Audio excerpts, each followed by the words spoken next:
Hello friends, Jaya classes channel में आपका स्वागत है। जया क्लासेस चैनल के माध्यम से इस समय आप पढ़ेंगे मैथमेटिक्स और मैथमेटिक्स के साथ में ही आप कुछ रीजनिंग के भी क्वेश्चन सॉल्व करेंगे। तो चलिए हम देखते हैं आज के अपने इस मैथमेटिक्स के वीडियो के पहले क्वेश्चन को। हमारा पहला क्वेश्चन है, यदि एक समबहुभुज का प्रत्येक बहिष्कोण 18 अंश है तो बहुभुज के भुजाओं की संख्या कितनी होगी, ये आपको बताना है। तो आप देखें, इसके लिए बहुभुज से संबंधित और भुजाओं से संबंधित, बहुभुज की भुजा से संबंधित एक फार्मूला आप याद रखें। यहां समबहुभुज की बात की जा रही है, तो समबहुभुज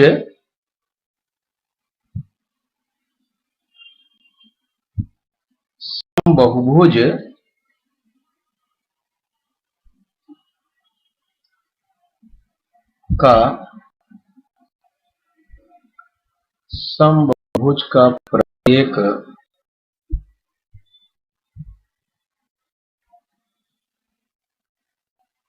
बहिष्कोण बराबर, फॉर्मूला हम नोट करते हैं 360/n। अब आप ध्यान दें, यहां n क्या है? n जो है वो भुजाओं की संख्या है और प्रत्येक बहिष्कोण, समबहुभुज का प्रत्येक बहिष्कोण अगर निकालना है तो आप ये फार्मूला लगाते हैं। लेकिन इसी फार्मूले से हमको चूंकि बहिष्कोण दिया गया है, प्रत्येक बहिष्कोण, तो हम उनकी भुजाओं की संख्या n को निकाल सकते हैं। तो आप क्या करें, प्रत्येक बहिष्कोण आपको दिया गया 18 अंश, तो इसकी जगह पे आप रख दें 18 अंश बराबर 360/n और n को इधर क्रॉस मल्टीप्लाई करें और इसको क्रॉस डिवीजन करें, तो n इज इक्वल टू हो जाएगा 360/18 अंश। इस प्रकार से आप इसको नोट कर लेंगे। अब क्या करेंगे, इसको भाग दे दें। 18 एकम 18 और 18 दूना 36, फिर 0 है तो 20, मतलब n की वैल्यू आ गई 20।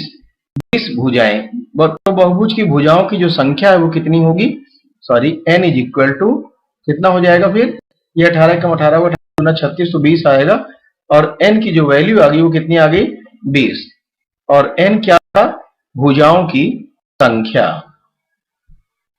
तो ये आप फार्मूला याद रखेंगे। भुजाओं की संख्या के लिए अगर आपको निकालना है तो 360 बटा प्रत्येक बहिष्कोण, और अगर प्रत्येक बहिष्कोण, ये प्रत्येक बहिष्कोण के लिए फार्मूला है तो दोनों हम इससे काम कर सकते हैं।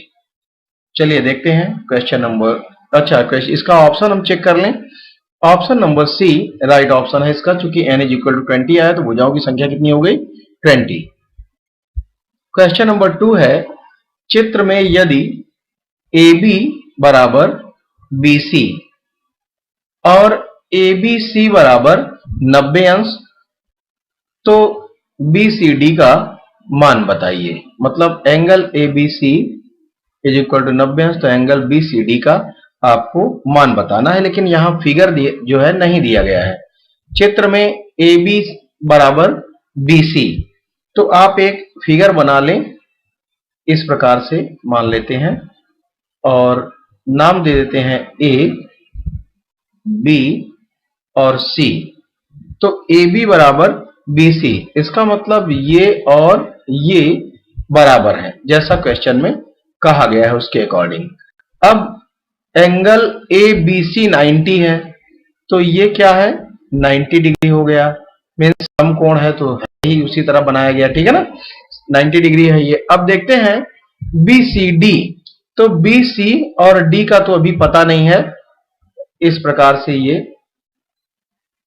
ये फिगर इस प्रकार से था।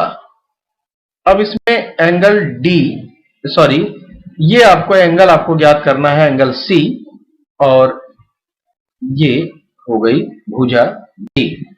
तो चलिए आपको ज्ञात जो करना है वो BCD का मतलब एंगल C पर कितना एंगल बन रहा है, इसका मतलब आपको ये ध्यान देना है BCD का पार्ट ये हुआ BCD, और इसका ये एंगल आपको ज्ञात करना है कितना होगा। तो आप ध्यान दें, जब ये समकोण है और ये दोनों भुजाएं बराबर हैं, तो समद्विबाहु त्रिभुज ये हो गया और 90 डिग्री का है, तो समद्विबाहु त्रिभुज में इनसे जो संलग्न कोण है वो भी बराबर होते हैं। इसका मतलब 180 में से ये 90 घटा दें तो 90 बचेगा और 90 का आधा 45 अंश ये हो जाएगा और 45 अंश ये हो जाएगा। ये दोनों एंगल भी बराबर होंगे। अब ये दोनों एंगल अगर बराबर हो गए, ये 45 अंश हो गया, तो अगर हम ACD को देखें, ACD का मतलब इस साइड को, मतलब ये ACD, ये क्या है? स्ट्रेट लाइन है और स्ट्रेट लाइन पर जो हुआ एंगल होगा वो कैसा एंगल होगा? वो स्ट्रेट एंगल होगा। मतलब ये पूरा एंगल स्ट्रेट एंगल है और ये एंगल कितने का होता है? 180 डिग्री का होता है। रिज कोण जिसे बोलते हैं या सरल कोण, ये कितने अंश का है? 180 अंश का। ये कौन सा कोण है? ये है angle ACD equal to 180 degree, और जिसमें से एंगल ACB अगर माइनस कर दें तो एंगल BCD निकल आएगा। मतलब ये कि एंगल BCD हमें निकालना है, तो BCD equal to angle ACD minus angle ACD। इस प्रकार से आप कर लें तो एंगल ACD मीन्स 180 डिग्री और माइनस एंगल ACB मीन्स 45 अंश 45 डिग्री, तो इस हिसाब से आएगा 135 डिग्री। ये आपका आंसर हो जाएगा। Option number A right option हो जाएगा। चलिए आगे बढ़ते हैं। क्वेश्चन नंबर 3, वर्ग के चारों अंतःकोण का योग होता है। तो वर्ग देखिए कैसा होता है। वर्ग में चारों भुजाएं बराबर होती हैं और ये जो चारों एंगल होते हैं ये 90 डिग्री के होते हैं चारों। ये 90 डिग्री का, ये भी 90 डिग्री का और ये भी 90 डिग्री का और ये भी 90 डिग्री का। तो आप ध्यान दें इनके चारों अंतःकोणों का योग कितना हो जाएगा? 90 plus 90 plus 90 plus 90 means 90 into 4, 360 अंश। Option number B right option हो जाएगा इस क्वेश्चन के लिए। तो ये आप ध्यान रखेंगे कि वर्ग जो है वो वर्ग का जो आकार होता है वो इस प्रकार से होगा जिसकी चारों भुजाएं क्या होंगी? बराबर होंगी। इसकी चारों भुजाएं बराबर होंगी और चारों अंतःकोण भी बराबर होते हैं। मतलब ये सारी चारों भुजाएं जो हैं इक्वल होती हैं, अंतःकोण भी इक्वल होते हैं। तो 90 डिग्री के होते हैं, तो चार कोण हुए तो 90 इंटू 4 मीन्स 360 अंश। Option number B. चलिए आगे बढ़ते हैं। क्वेश्चन नंबर 4, एक चर के निम्नलिखित मानों, एक चर के निम्नलिखित मानों मीन्स जो मान आपको दिए गए हैं 35, 21, 42, 13, 10, 27, 33, 17 एंड 9 की माध्यिका आपको ज्ञात करनी है। तो माध्यिका आपको इसकी ज्ञात करनी है। सबसे पहले आप क्या करें? सबसे पहले इनको जो है आप देखें कि ये कितने हैं और इनको पहले आरोही क्रम में रखें। सबसे जो पहला काम है वो है आरोही क्रम में इनको रखने का। पहले ये देख लें कि आरोही क्रम में रखने का मतलब सबसे पहले छोटा, फिर उससे थोड़ा बड़ा कौन सा है? 9, फिर उससे थोड़ा बड़ा 10 है, देखिए 5 हो गया, 9 हो गया और 10 हो गया। 10 से थोड़ा बड़ा फिर है 13, ये भी हो गया, और 13 से बड़ा है 17, 17 भी हो गया। अब 17 से बड़ा है 21, 21 हो गया। इसके बाद 27 है, 27, फिर 30 है, अभी ये 30 है। उसके बाद 33 और उसके बाद 42 लास्ट में। तो ये हो गया 42। ये आरोही क्रम में हो गया। आरोही मीन्स बढ़ते हुए क्रम में, इंक्रीजिंग ऑर्डर। चलिए अब देखिए ये जो है कितने हैं इनको गिन लो। 1 2 3 4 5 6 7 8 9 10। तो n की वैल्यू क्या हो गई? 10। हमें ज्ञात क्या करना है? हमें ज्ञात करना है माध्यिका, और यहां n की वैल्यू कितनी हो गई? 10। 10 क्या है? इवन है, सम है। अगर सम है तो क्या करेंगे? तो फिर हम फॉर्मूला लगाएंगे 1/2 n/2 पद प्लस n/2 प्लस 1वां पद, ये हो जाएगा। तो आप इसको कैसे करेंगे? अब यहां n की आप वैल्यू दें, बिल्कुल आसान है। 1/2 देंगे, उसके बाद n की वैल्यू आपने देखा 10/2 प्लस 10/2 प्लस 1वां पद, इतना पद। चलिए अब इसी को सॉल्व करें। 1 2 और 2 5 या 10 मीन्स 5वां पद, और 5 या 10 मीन्स 5 और 1 6, 5वां 6वां पद। तो चलिए 5वां और 6वां पद इसमें कौन सा है देख लीजिए। जो आपने आरोही क्रम में किया है उनमें 5वां और 6वां कौन सा है? तो ये पहला है, ये दूसरा है, ये तीसरा है, ये चौथा, ये 5वां और ये 6वां। और 6वां हो गए 17 और 21। तो 17 1/2 17 धन 21। 17 21 को जोड़िए, 7 1 8 और 2 1 3। 1/2 गुणा 38। 2 से 38 को भाग दे दो, 2 1 कम 2, 2 9 18, 19। जो आंसर आया वो आया 19। और अपने ऑप्शन को चूज करिए। Option number B right option होगा इस क्वेश्चन के लिए। माध्यिका कितनी आ गई? आ गई 19। Option number B. समझ में आ गया होगा। बहुत बढ़िया क्वेश्चन है, परीक्षा में अक्सर पूछा जाता है। चलिए आगे बढ़ते हैं। Question number 5। यदि किसी बंटन का बहुलक 16 है, माध्यिका 21 है, तो माध्य ज्ञात कीजिए।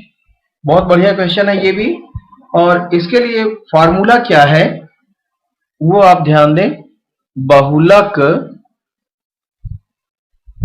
बराबर 3 माध्यिका ऋण 2 माध्य, ये फॉर्मूला है। आप अब इसी फॉर्मूले का उपयोग कर लें। क्या क्या दिया है, क्या निकालना है देख लीजिए। आपको बहुलक दिया है 16 और माध्यिका दी गई है, और आपको माध्य निकालना है। तो यहां देखिए बहुलक, माध्यिका और माध्य तीनों चीजें हैं। 3 में से 2 दिया है, तो कोई भी 2 दिया हो, कोई भी एक निकालना हो, आप आसानी से निकाल सकते हैं।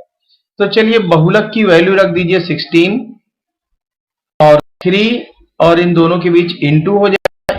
तो माध्यिका देखिए कितनी दी गई है? 21, तो 21 रख दिया। -2 इंटू माध्य, आपको तो यही ज्ञात करना है, तो आप इसको ऐसे ही रखेंगे। अब आप क्या करें, ये -2 माध्य को जब दूसरी ओर पक्षांतर कर लें तो ये हो जाएगा +2 माध्य, मतलब 2 इंटू माध्य बराबर। यहां क्या बचेगा? 3 से इसमें गुणा करो, 3 1 कम 3, 3 दूना 6, और ये 16 जो है उस पार ले जाएंगे 16 को, तो यहां धन में है कोई साइन नहीं है तो धन में है, उधर ले जाएंगे तो इसका साइन बदल जाएगा, ऋण में हो जाएगा, माइनस में हो जाएगा 16। अब आप 63 में से घटा दें तो देखिए 13 में से 6 घटाएंगे तो आएगा 7, और 5 में से 1 घटाएंगे तो आएगा 4, 47 आ गया।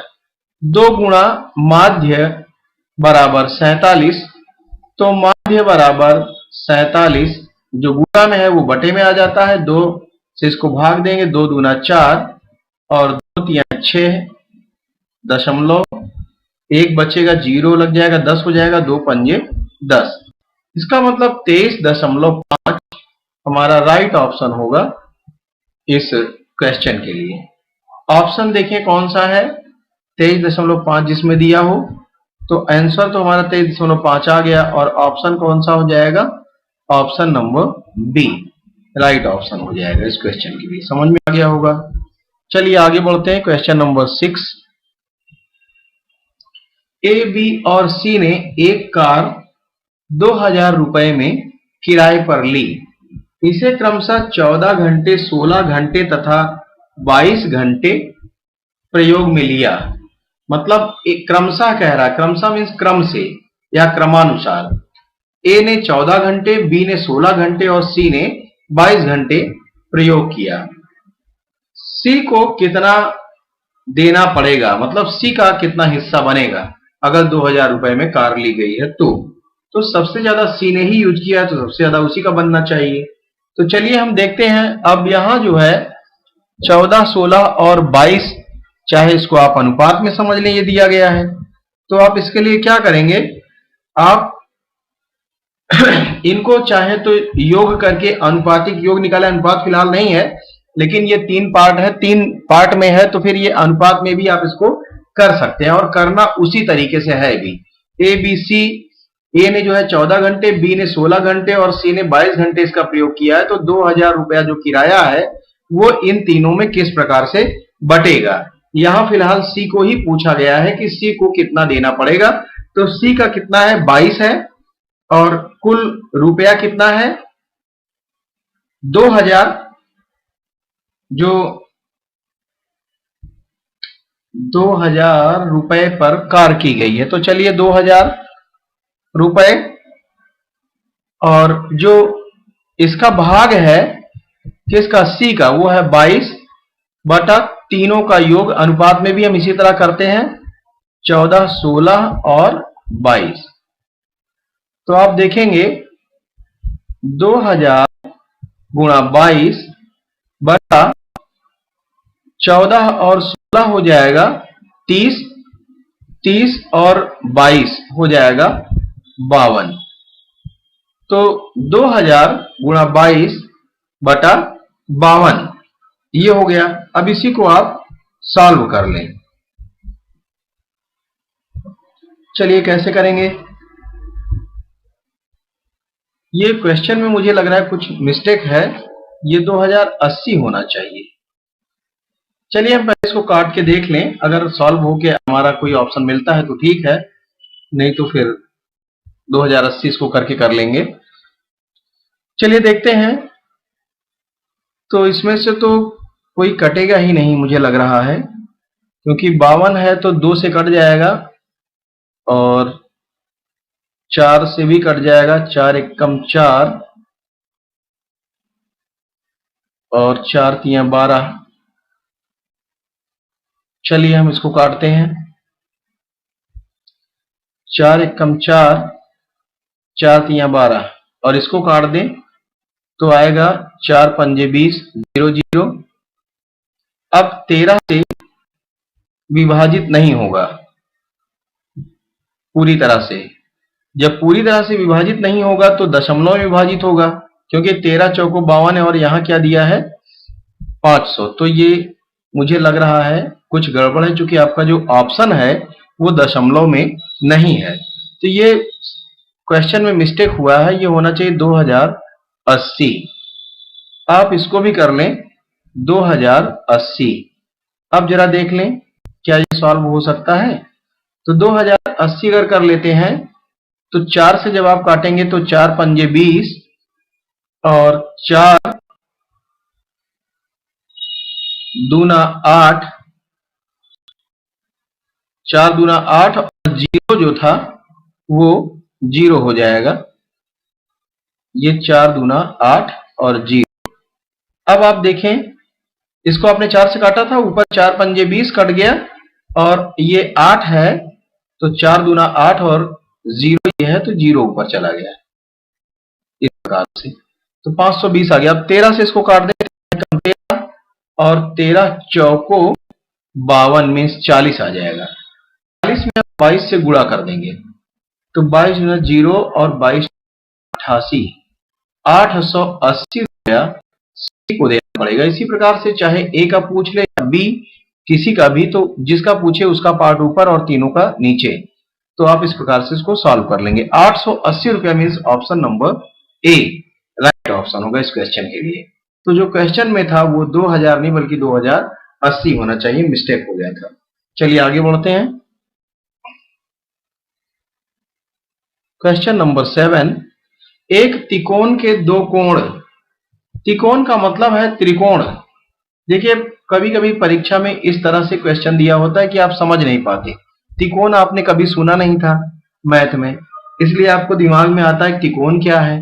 तो आप ध्यान देंगे, त्रिकोण का मतलब त्रिभुज जिसमें 3 कोना हो, त्रिकोण। तो देखिए एक त्रिकोण के दो कोण 1:2 के अनुपात में है। तो एक त्रिभुज है कोई सा भी, और उसके कोण जो है अगर 1:2 के अनुपात में है, तो मैंने आपको बार बार ये समझाया है कि जब भी अनुपात में कुछ दिया हो और उसे एक्चुअल में मानना हो तो कोण हो जाएंगे क्रमशः क्या, आप मान लें, माना कोण 1 में x से मल्टीप्लाई करें तो x बन जाए x, और 2 में करें तो 2x। ये दो कोण हो गए, ये आपने मान लिया कि ये दो कोण है जो अनुपात में है। चलिए, एक कोण का माप 30 अंश है, तो त्रिकोण के सबसे बड़े कोण का माप डिग्री में कितना है। तो दो कोण तो अनुपात में दिए गए हैं और एक कोण आपको 30 अंश दिया गया है, इसका मतलब तीनों कोण अब आपको पता हो गए। तो आप ये ध्यान दें कि त्रिभुज के तीनों कोणों का योग क्या होता है, त्रिभुज के तीनों अंतः कोणों का योग होता है 180 अंश। एंगल सम प्रॉपर्टी से आप जानते हैं। तो क्या करेंगे, त्रिभुज के तीनों कोणों का योग 180 अंश होता है, तो पहला कोण x, दूसरा कोण 2x और तीसरा कोण 30 अंश, इन तीनों का योग होना चाहिए 180 अंश। तो 2x और 1x मीन्स 3x धन 30 बराबर 180 अंश, और 3x बराबर 180 अंश, ये जो है 30 इधर आएगा तो -30 हो जाएगा, इसका मतलब 150 अंश आ जाएगा, और 3x इक्वल टू 150 अंश हो जाएगा। तो x इज इक्वल टू क्या हो जाएगा, x इज इक्वल टू ये 3 जो है डिवाइड में आ जाएगा, इसका मतलब 150 बटा 3, 3 पंजे 15 और 0, तो 50 अंश आएगा x की वैल्यू। हमें क्या ज्ञात करना है, सबसे बड़े कोण का मान ज्ञात करना है। तो इसमें सबसे बड़ा कोण क्या होगा, ये देखें जरा, x की वैल्यू आई 50, तो ये जो पहला कोण है वो x है, इसका मतलब पहला कोण कितना हो गया 50 अंश का, और दूसरा कोण कितना है 2 गुणा x मीन्स 2 गुणा 50 मतलब 100 अंश। तो देखिए सबसे बड़ा कोण कौन सा हो गया, 50 अंश, 30 अंश और 100 अंश, तो सबसे बड़ा कोण होगा 100 अंश। ये आपका आंसर होगा जैसा क्वेश्चन में पूछा गया है। सबसे बड़े कोण का माप, सबसे बड़े कोण का माप होगा 100 अंश। और आप अपने ऑप्शन को देखें, ऑप्शन नंबर डी में दिया गया है 100 डिग्री, तो यही आपका राइट ऑप्शन होगा। क्वेश्चन नंबर 8 है, यदि एक शंकु और एक गोले की त्रिज्या और आयतन बराबर हो। देखिए बहुत बढ़िया क्वेश्चन है ये भी। एक शंकु और एक गोले की त्रिज्या और आयतन बराबर हो, तो देखिए यहां बात की जा रही शंकु और गोले की, क्या क्या चीज, त्रिज्या और आयतन। तो आप क्या करें, शंकु का आयतन और गोले का आयतन पहले आप देख लें, चूंकि यहाँ वैल्यू तो कुछ दी नहीं गई है तो कोई वैल्यू आपको रखना भी नहीं है। शंकु और गोले की त्रिज्या और आयतन बराबर है, इसका मतलब त्रिज्या r की वैल्यू भी सेम रहेगी और आयतन भी दोनों का बराबर है। इसका मतलब ये कि शंकु का आयतन बराबर गोले का आयतन, यही होना चाहिए जैसा क्वेश्चन में कह रहा है। शंकु का आयतन बराबर गोले का आयतन। अब शंकु के आयतन का फॉर्मूला क्या होता है? 1/3 pi r square, 1/3 pi r square, ये हो गया शंकु का आयतन। अब गोले का आयतन क्या होता है? गोले का थोड़ा सा याद रखिएगा, 4/3 पाई आर क्यूब। ध्यान रखिएगा, बिना फॉर्मूले के आप इस क्वेश्चन में कुछ भी नहीं कर पाएंगे। तो चलिए देखते हैं। मैंने कहा है इधर से उधर आप काट सकते हैं, 3 से 3 आपने काट दिया, पाई से पाई काट दिया, और आर स्क्वायर से इसको अगर काटेंगे तो यहां 3 है और बचेगा आर, एक बचेगा, क्योंकि आर 3 बार है तो आर गुणा आर, और ये आर 2 बार है तो आर गुणा आर 2 बार तो कट जाएंगे, लेकिन एक बचेगा। यह भाग दे रहे हैं, भाग में घातें घट जाती हैं तो 3 में से 2 घटेगा तो 1 आ जाएगा, तो आर की घात 1 बचा हुआ है। अब आप देखें एच की वैल्यू क्या आ गई? 4 इंटू आर, 4 जो हो गई ये एच की वैल्यू हो गई, मतलब हाइट इतनी आ गई। ये आपको समझ में आ गया होगा। अब आप ध्यान दें, जैसा क्वेश्चन में कह रहा है, आगे क्या कह रहा है? तो शंकु की ऊंचाई और गोले के व्यास का अनुपात क्या होगा? अब देखिए, ये तो शंकु की ऊंचाई निकल आई ना, ऊंचाई तो शंकु में ही थी, गोले में तो था नहीं, तो फिर ऊंचाई निकल आई। ऊंचाई कितनी आ गई? 4r। और ऊंचाई और गोले के व्यास का अनुपात, तो गोले का व्यास, व्यास का मतलब गोले की त्रिज्या क्या थी? r, चूंकि दोनों में सेम था, r ही r था दोनों में, और त्रिज्या r थी, तो व्यास क्या हो जाएगा? व्यास हो जाएगा 2r। क्या हो जाएगा? 2r। अब क्वेश्चन में आप देखिए, क्वेश्चन में जो कह रहा है उसके शंकु की ऊंचाई और गोले के व्यास का अनुपात, तो शंकु की देखिए जैसा कह रहा है वैसे ही करिए। शंकु की ऊंचाई अनुपात, अनुपात मीन्स बटा क्या? गोले का व्यास, गोले के व्यास और शंकु की ऊंचाई का अनुपात, तो शंकु की ऊंचाई अनुपात को बटा मैंने समझ लिया, और गोले का व्यास का मतलब क्या हो जाएगा? चलो अच्छा लिख लेते हैं, अभी जैसा क्वेश्चन में कह रहा है पहले आप वही लिख लें। अब आप इनकी वैल्यू रख दें।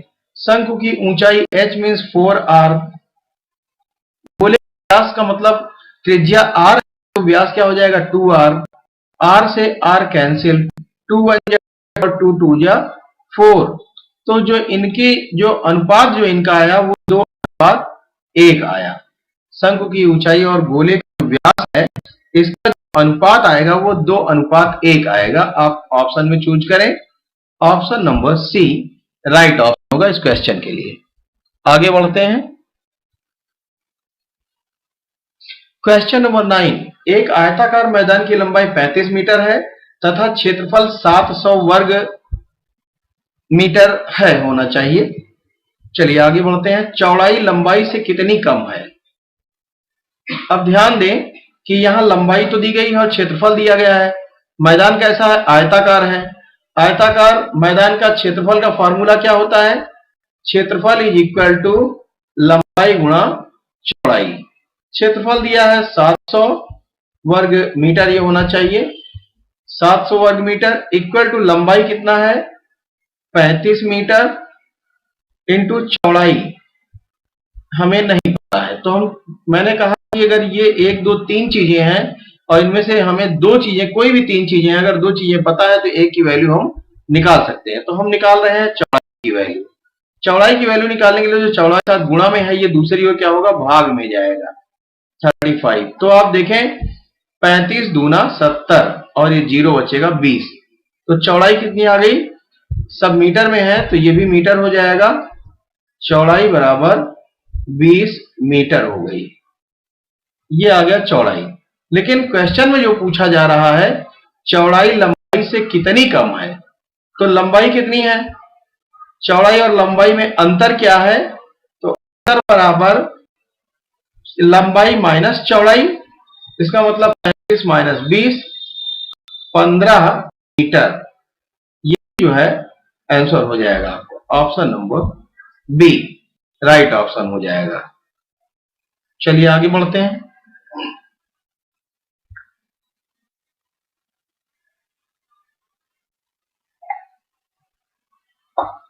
क्वेश्चन नंबर 10, एक गांव की जनसंख्या प्रतिवर्ष 5% बढ़ जाती है। यदि वर्तमान में उस गांव की जनसंख्या 4410 हो तो 2 वर्ष पूर्व उस गांव की जनसंख्या कितनी थी पूछ रहा है, मतलब पहले जो था। अब आप इसको दिमाग लगाएं धन से कि पहले कोई धन था और 5% बढ़ रहा है, बाद में क्या हो जा रहा है 4410 रुपया हो जा रहा है। कितने वर्षों बाद, 2 वर्ष बाद। क्यों 2 वर्ष बाद हम कह रहे हैं, क्योंकि 2 वर्ष पहले की जनसंख्या कितनी थी इसमें पूछ रहा है, तो ये 2 वर्ष बाद इतना हुआ है ना, तो आप वही फॉर्मूला इसमें यूज करेंगे। चलिए आप देखें क्या करेंगे। क्वेश्चन नंबर 10 आप देख रहे हैं, चलिए देखते हैं। यहां जो जो दिया है उसको आप चाहें तो नोट कर लें या चाहें आप इसको समझ लें।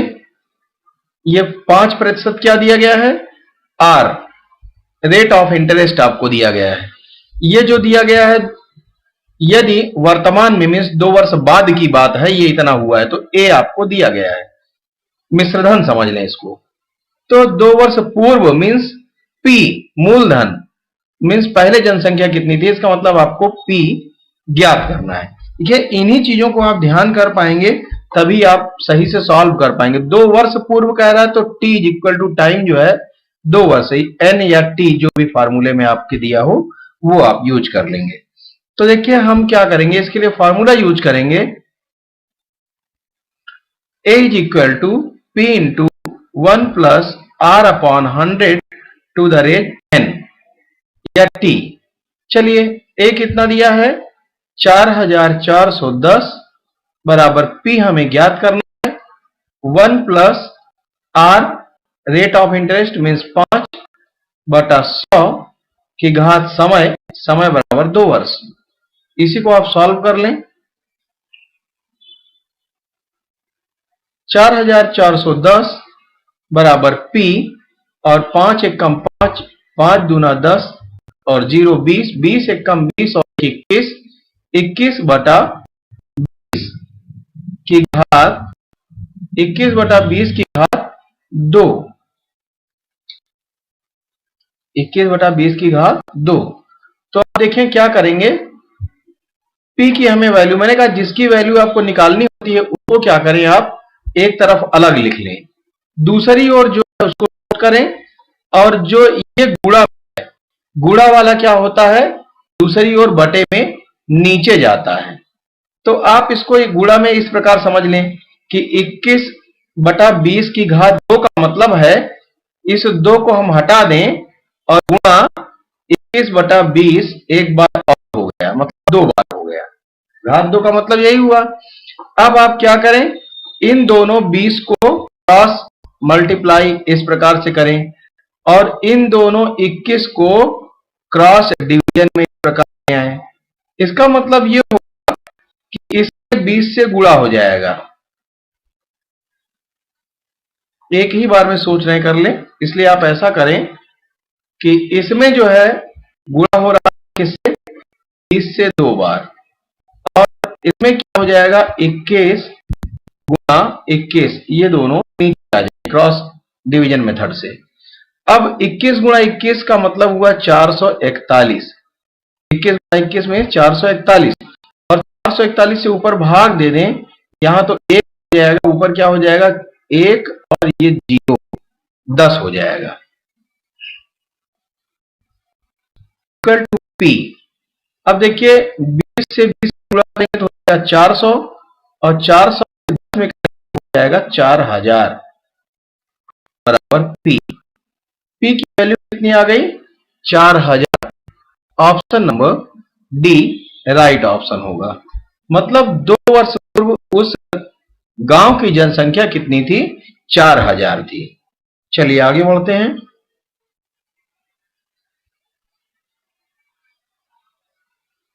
Question number 11।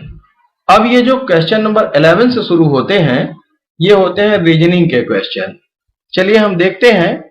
इसमें हमें कथन दिया गया है और निष्कर्ष दिया गया है। इन कथनों से क्या निष्कर्ष इनमें निकलता है, ये आपको बताना है। कथन जो होते हैं वो हम एक्चुअल में मानते हैं कि ये सही है। मन विचारों की एक धारा है। मन जो है वो विचारों की एक धारा है। मतलब मन में विचार प्रवाहित हो रहा है, बह रहा है। धारा का मतलब तो यही हुआ। जैसे हम अगर नदी को कहें कि नदी क्या है? जल की धारा है। तो नदी जल की धारा, अगर नदी में जल है तभी तो धारा रहेगी। अगर जल नहीं है तो धारा भी खत्म और नदी का अस्तित्व भी खत्म। तो मन में अगर विचार की धारा ना हो तो मन का कोई अस्तित्व नहीं रहेगा। मन में जब विचार ही नहीं रहेंगे तो देखिए, चलिए आगे देखते हैं। मन हर समय सक्रिय है। देखिए, मन विचारों की एक धारा है, मन हर समय सक्रिय है। चलिए, ये सही बातें हैं। अब जरा हम देखें, निष्कर्ष में निकला है यदि कोई विचार नहीं है तो कोई मन नहीं है। जब विचार नहीं है तो मन नहीं है। जैसे अगर जल नहीं है तो नदी नहीं है। तो इसका मतलब ये जो है सही है निष्कर्ष। विचारहीन लोग सफल नहीं होंगे। देखिए, अब यहां सफलता और असफलता की बात की जा रही है विचार से जोड़कर। क्या ऊपर जो कथन है उसमें सफलता असफलता की कहीं बात की गई है? नहीं की गई है। तो इससे कोई मतलब नहीं होगा। इसका मतलब ये कोई मतलब वाला इससे नहीं है। चलिए अब देखते हैं हमारे जो ऑप्शन दिए गए हैं चूज करने के लिए, उनको देख लें जरा। ना तो निष्कर्ष एक सही निकलता है और ना ही 2 निकलता है। तो ये तो गलत है भाई। क्यों नहीं निकल रहा है? एक तो निकल रहा है ना। तो ये क्या हो गया? ये गलत हो गया हमारी समझ से। ऑप्शन नंबर बी देखिए जरा, निष्कर्ष 1 और 2 दोनों निकलते हैं। नहीं, दूसरा तो नहीं निकल रहा है, तो इसलिए ये भी गलत हो गया। केवल निष्कर्ष 1 निकलता है। तो बिल्कुल निष्कर्ष 1 निकल रहा है, इसलिए सही है। मीन्स ऑप्शन नंबर सी सही है। और डी में है केवल सेकंड निकलता है। तो सेकंड तो कहां निकल रहा है? वो तो निकल ही नहीं रहा है। तो ऑप्शन नंबर सी ही इसका राइट ऑप्शन हो जाएगा। आप समझ गए होंगे। चलिए आगे बढ़ते हैं। क्वेश्चन नंबर 12, 29 को बाइनरी में बदलिए। देखिए, बाइनरी में बदलने के लिए हमें क्या करना पड़ता है? ये जो है डेसिमल संख्या है, इसको हम बाइनरी में बदलेंगे तो आपको 2 से भाग देना होगा। 2 से आप इसको भाग देंगे 29 को। चलिए इस प्रकार से, जब तक कि 0 ना हो जाए रिमाइंडर। तो चलिए, जब तक कि 0 ना हो जाए तो क्या करेंगे? हम 2 से इसको भाग देंगे तो हो जाएगा। कितनी बार जाएगा? देखिए, 2 1 कम 2 और 2 चौक 8, 1 बचेगा। उसको हम यहां नोट करते चलेंगे। फिर 2 से भाग देंगे, 2 सत्ते 14, पूरी तरह से विभाजित हो गया तो कुछ नहीं बचा तो 0 लिखेंगे। फिर 2 से करेंगे तो 2 3 6, 1 बचा। फिर 2 से करेंगे, 2 1 कम 2, तो फिर 1 बचेगा। अब जरा 2 से 1 में भाग जाएगा? नहीं जाएगा। तो कितनी बार ले जाएंगे? 0 बार। 2 0 0, तो 1 में से जब 0 घटाएंगे तो 1 बचेगा। समझ में आ गया होगा। अब आप ध्यान दें कि इसको आपको डाउन टू टॉप नोट करना है। क्या नोट करना है? Down to top. तो नीचे से ऊपर की ओर नोट करें। 1, फिर 1, फिर अगला 1, ये 1 1 1, फिर 0, फिर 1, 0 और 1। इस प्रकार से इसको हम नोट करेंगे। ये क्या बन गया? बाइनरी। बाइनरी बन गया तो बाइनरी का बेस 2 होगा। आप इस तरह से इसका आंसर लिखेंगे, लेकिन यहाँ बेस 2 में नहीं दिया है तो ये डिजिट दिए गए होंगे 11101। 11101 मीन्स ऑप्शन नंबर सी इसका राइट ऑप्शन हो गया। समझ गए होंगे आप। चलिए आगे बढ़ते हैं। क्वेश्चन नंबर 13, दिए गए विकल्पों में से कौन श्रृंखला को पूरा करेगा। देखिए पहले 8 है, फिर 19 है, फिर 44 है और इसके बाद फिर 97, 206 और इसके बाद क्या होगा ये आपको समझना है।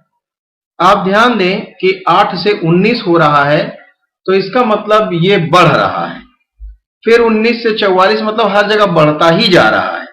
बढ़ने का मतलब या तो वर्ग हुआ हो या फिर किसी चीज से गुणा होकर कुछ किया गया हो या कुछ क्रम से जोड़ा गया हो। ये आप दिमाग लगाएंगे। अब आप ध्यान दें, ये 8 है तो 8 में अगर 2 से गुणा कर दें, 8 दूना 16, फिर 3 जोड़ेंगे तो 19 होगा, क्योंकि 16 3 19। तो आपको ये अगर 8 का वर्ग करते हैं तो 8 8 8 64 बिल्कुल नहीं हो पाएगा। 4 का वर्ग करते 16 तो भी नहीं, चूंकि यहाँ 4 नहीं, तो ये वर्ग वाला तो मामला इसमें नहीं हो रहा है। तो आप क्या करें, आप इसको देखें कि यदि 8 में 2 से गुणा करें, चलिए यहां कर लेते हैं। 8 में 2 से गुणा करें, 8 दूना 16 और 3 जोड़ रहे हैं तो 19 हो रहा है। क्या कुछ ऐसा ही किया जा सकता है फिर से? 19 में 2 से गुणा करें, धन कुछ करें, 19 दूना 38, 38 और कितना 44 होगा, 38 और 6 44, तो हमने 6, इसका मतलब 3 का 2 गुना हो गया 6। अब ये 44 में मिल रहा है। तीसरा, इसके बाद आगे बढ़ें तो 44 को 2 से गुणा करिए जरा, धन कुछ बराबर 97, तो 44 को 2 से गुणा करेंगे तो हो जाएगा 88। 88 में कितना जोड़ें कि 97 हो, जैसे 3 दूना 6, 3 त्रिका 9, क्या जोड़ा जा सकता है? 88 और 9, 88 89 90 और 7 97, तो 9 जोड़ने पर तो ये आ रहा है। इसका मतलब यहां होना चाहिए 9, या 97 में से 88 आप घटा दें तो भी आ जाएगा, तो 9 यहां होगा। तो देखिए 3 एकम 3, 3 दूना 6, 3 तिया 9, सही चल रहा है। तो इसी प्रकार से अगला भी जरा देख लें। 97 गुणा 2 धन 3 चौक 12 बराबर क्या 206 आएगा। तो 97 गुणा 2 तो हो जाएगा ये कितना, 2 सत्ते 14, 2 9 18 और 1 19, धन 12 बराबर 4 2 6, 9 1 10 का 0 हासिल 1 1 1 2 206, तो ये भी आपको मिल गया। इसका मतलब यही प्रक्रिया आगे भी होनी चाहिए। तो 206 गुणा 2 धन 3 पंजे 15, ये प्रक्रिया चल रही है। तो 206 में आप 2 से गुणा करेंगे तो हो जाएगा 412, 412 में 15 जोड़ेंगे तो हो जाएगा 427। आप जरा देखिए अपना option, option number A match कर रहा है इससे, 427, तो यही इसका आंसर हो जाएगा। चलिए आगे बढ़ते हैं। क्वेश्चन नंबर 14, दो महिलाएं एक ही बिंदु से चलना प्रारंभ करती हैं। दो महिलाएं हैं जो एक ही बिंदु से चलना प्रारंभ करती हैं। महिला ए पश्चिम में 3 मीटर चलती है। तो देखिए इसके लिए हम ऑन पेपर इसको जरा जब समझाना चाहेंगे तो हम इसको बनाएंगे, जो हम दिखाते हैं ऑन पेपर दिशाएं, उनको हम इस प्रकार से कर लेंगे। ये क्या है, ये है पूर्व और ये है पश्चिम, ये हो गया उत्तर और ये नीचे की ओर हो जाएगा दक्षिण। अब देखिए क्वेश्चन में जैसा कह रहा है वैसा हमें करना है। दो महिलाएं एक बिंदु से कहां से चलना आरंभ करती हैं? मान लेते हैं ये बिंदु है, ये एक बिंदु से चलना प्रारंभ करती हैं। क्वेश्चन क्या है? ए पश्चिम में 3 मीटर चलती है। ए जो है पश्चिम में, पश्चिम का मतलब इधर, कितना मीटर चल रही है? 3 मीटर। ये दूरी कितनी हो गई? 3 मीटर। चलिए, इसके बाद क्या दिया है? फिर वह अपने बाएं मुड़कर 10 मीटर चलती है। इसका बायां इधर होगा, नीचे की ओर। इधर मुड़कर कितना चल रही है? 10 मीटर। चलिए, वह फिर से अपने बाएं मुड़कर, वह फिर से अपने बाएं मुड़कर 10 मीटर चलती है।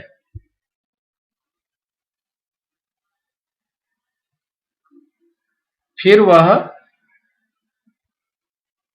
नहीं, ये तो हो गया 10 मीटर। आगे है, वह फिर से अपने बाएं मुड़कर 9 मीटर चलती है। जो यहां इंडिकेट नहीं है क्वेश्चन में, ये गलत हो गया है। 9 मीटर चलती है। देखिए, यहां तो 10 मीटर ये चलकर आई बाएं मुड़कर, फिर यहां से बाएं, तो बाएं इसका ये होगा। इधर कितना चल रही है? 9 मीटर। कितना चल रही है? 9 मीटर। तो ये जो दूरी हो जाएगी, ये हो जाएगी 9 मीटर की दूरी।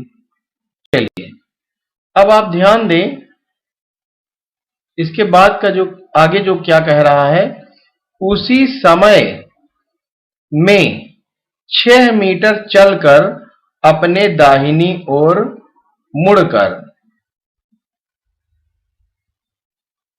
उसी समय बी यहां होना चाहिए। क्वेश्चन में थोड़ा सा मिस्टेक हो गया है, और क्वेश्चन में जब मिस्टेक हो जाता है ना, तो बड़ा डिस्टरबेंस हो जाता है। तो ये क्या है? उसी समय बी, पूर्व में, उसी समय बी पूर्व में 6 मीटर चलकर अपने दाहिनी ओर मुड़कर 2 मीटर तक चलती है। अब बी जो है, देखिए प्रारंभिक बिंदु जो मैंने आपको बताया था, वो क्या है? वो ये है प्रारंभिक बिंदु, ये। यहां से जो है बी, ये इधर ए आया है। अब बी जो है किधर जा रहा है? बी पूर्व में 6 मीटर, तो पूर्व दिशा ये है। इधर जो है 6 मीटर चले, इधर जो है 6 मीटर चले, ये 6 मीटर ये दूरी हो गई यहां से यहां तक की। चलिए, अब जरा ध्यान दें, 6 मीटर पूर्व में 6 मीटर चलकर अपने दाहिने ओर मुड़कर 2 मीटर तक चलती है। अपने दाहिने, दाहिने मीन्स नीचे की ओर मुड़कर 2 मीटर चल रही है, 2 मीटर। ए की स्थिति से बी कहां पर है? ए की स्थिति से बी, ये जो अन्न हो गया है, ये होना चाहिए अब। ए की स्थिति से अब बी कहां पर है? तो ए की स्थिति से बी कहां पर है? ए देखिए कहां पहुंचा है, यहां पहुंच गया है ए। ए से बी की जो स्थिति है वो कहां पर है? ए से बी की, बी जो है यहां पहुंचा है, बी यहां पहुंचा है। तो ए से बी की जो स्थिति है वो कितनी है, या क्या डिफरेंस है इनके बीच में, या कहां है, किस दिशा में है, ये सब आपको ध्यान देना है। तो अब ध्यान दें पहले कि दूरी कितनी बची है। ये 2 किलोमीटर की दूरी तो तय कर चुका है, और ये कितनी दूरी थी? 9 मीटर। 9 मीटर में से 3, ये ऊपर जितना है उतना ही नीचे है, मतलब ये 3 मीटर हो गया। तो बचा कितना? ये बचा 6 मीटर, ये 6 मीटर बचा। और फिलहाल इसको पूछ नहीं रहा है, ये देखिए 10 मीटर है और 10 मीटर में से ये 2 मीटर चल चुका है, तो कितना बचा? 8 मीटर बचा है। कितना बचा है? 8 मीटर। ये जो दूरी है कितनी है? 8 मीटर।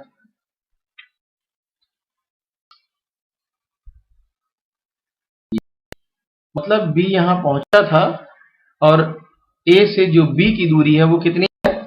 8 मीटर है, या किलोमीटर जो भी दिया हो, मीटर में दिया तो मीटर है। अब आगे देखें, पूछ क्या रहा है? पूछ रहा है A की स्थिति से अब B कहां पर है। A की स्थिति से B कहां पर है? तो B यहां पर है।